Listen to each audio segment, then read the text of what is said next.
So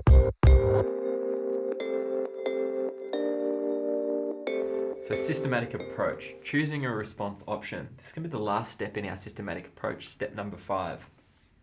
So choosing a response option. So when you're looking at responses, you have to choose from four response options. And if we're talking about an appropriateness type question, we're asking how we would respond. And if we're talking about an importance type question, how we're asked to consider the responses. So before we get on to choosing a response, there's a couple of things we need to keep in mind. So firstly, these response options are independent of one another. There could be multiple responses of a particular option. So say for informed consent, there's multiple very appropriate things we could do. Say confirming the patient's name and date of birth, providing adequate information, addressing patient concerns and questions, and also asking to commence the procedure. So you can see here that it's not valuable to compare these options, as there can be multiple of the same option in different responses. So next, there's no chronological order between the responses. And lastly, there actually is an inherent definition or meaning of these different response options, which we're just about to go through. So just as a refresher, these are really how the questions are going to be outlaid. So we have how appropriate are each of the following responses in this situation? A very appropriate thing to do, appropriate but not ideal, inappropriate but not awful, a very inappropriate thing to do. And for importance, how important is it to take into account the following considerations in this situation? Very important, important, of minor importance, and not important at all. So let's start breaking these down. So firstly, we have a very appropriate thing to do. So this is the most optimal, this is the best thing you can do. And this is really given a definition or a context by the next option, a appropriate but not ideal thing to do. Because by B being not ideal, it's inferring that A is ideal. So when we think of a very appropriate thing to do, it is the most ideal approach in this specific scenario, and it therefore addresses one or more relevant concerns. So for example, we just gave this before, gaining informed consent. Doing any of these things would be a very appropriate thing to do. So next we have appropriate but not ideal. So while this is still a good response and something that you would definitely want to do, it is not the best approach, as it may or may not address the relevant issue completely or even at all. So in this option, there's always something better that can be done, whereas this is still good. So for an example, we have reporting a peer for swearing in front of a patient. So while this is an appropriate thing to do, because that sort of does constitute sort of misconduct and non-professional behaviour, it may not be the most appropriate thing you could do. So firstly, you might want to try and sort this out locally by resolving this conflict by speaking to your peer and saying that you don't think this is this is professional. And if you then need to escalate this in the future, that's something you might be able to do. Next, we have inappropriate but not awful. So this is not a good response, but it's something that's not associated with negative connotations. So there's no negative impacts to the patient or to the wider community or to the doctor themselves. So as an example, we have apologising for not having time to address a patient's concern, whether that's if you're walking past their bed or anything like that. So while it's good that you're apologising, not addressing the patient's concern is something that is probably an inappropriate thing to do. And by telling them that they might have to go ask a doctor, maybe you could apologise and say that you're going to get a doctor so that you can attend their concerns. That would be a much more appropriate thing to do. Whereas in contrast, a very inappropriate thing to do is something that shouldn't be done. It's an awful response, which is given the connotation by its previous option, which is inappropriate but not awful, meaning that a very inappropriate thing to do is something that is awful.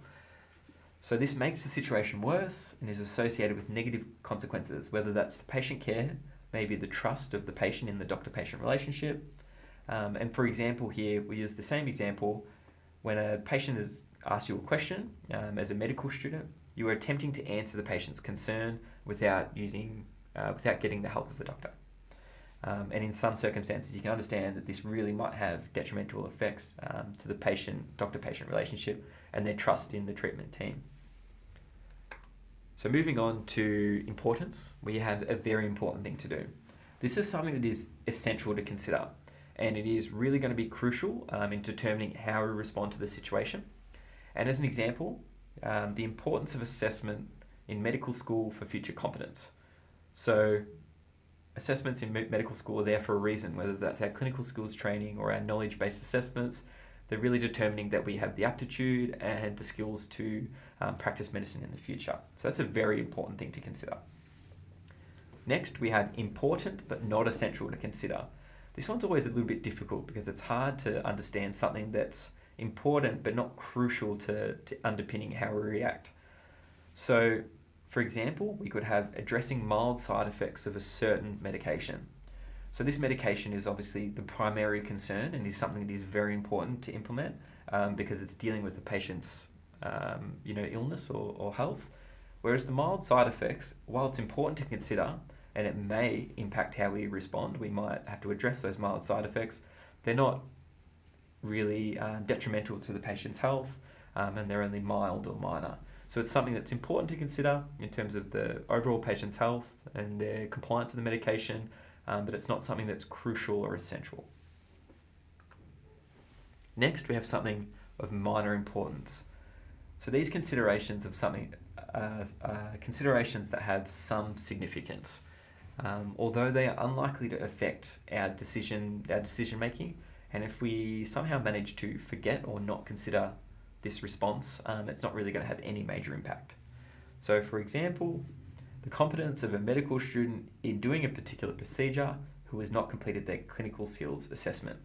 So in the eyes of maybe the university, this is of minor importance because it does constitute going against the bylaws and even the law of conducting a procedure. Just because the student's competent, they still need to be supervised or signed off in terms of their clinical assessments. Lastly, we have not important at all. This one's obviously going to be a bit obvious. It just means that it's completely irrelevant, it has no significance, and we just should not consider this at all. So for this one, we'll go through a bit more of a bigger example. I've just given away the answer, but that's all right. So I'm going to read this one out. So we've sort of encountered this scenario before, whereas we've got a different response now. Jessica is a medical student on a clinical placement with another fellow student, Daniel. Jessica does not know Daniel well and has not had much time to converse with him over the time of the placement. Following the placement, Jessica notices that Daniel has uploaded a digital copy of a patient history and examination from the day's placement. This has been done on a social media page shared by medical students in their cohort.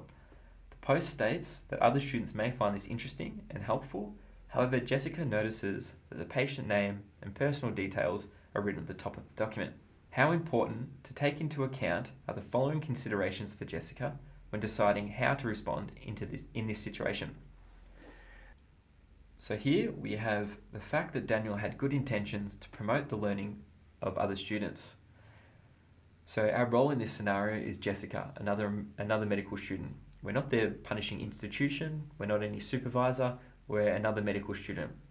So Jessica's responsibilities as a medical student are to promote and protect confidential information and also report any incidences that really impact patient safety or patient care or patient confidentiality. So while Daniel does have good intentions, maybe that's a consideration that might be important for the disciplinary body, whereas for Jessica, that's not really important at all. It's not her decision to decide what Daniel's intentions were. It's her decision to protect the patient's information, and she would have to report this. So for this one, it's going to be not important at all. So this is a little bit of a summary of the different definitions that we have for your benefit of appropriateness and important response option definitions. So have a print screen of this and you can use it in the future. Thanks.